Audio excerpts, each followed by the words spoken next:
Hello beauties. Today we are doing the Doe Eye makeup look on our model Weronika. First, I started with the eye base before eyeshadow to keep the eyeshadow fresh all day. I used eyeshadow colors that catches light on the lid and corners of her eyes. I used a soft bronzer in the crease to create soft dimension.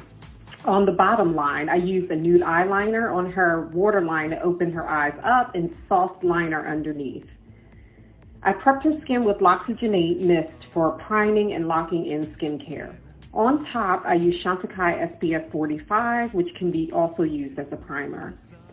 Then Westman Atelier Complexion drops, setting with powder. To finish, I added highlighter on the high planes of the face, bronzer as a soft contour, and blush on the apples of the cheek. Lips are in rose gold, and I set the entire look with Valmont's hydrating fluid.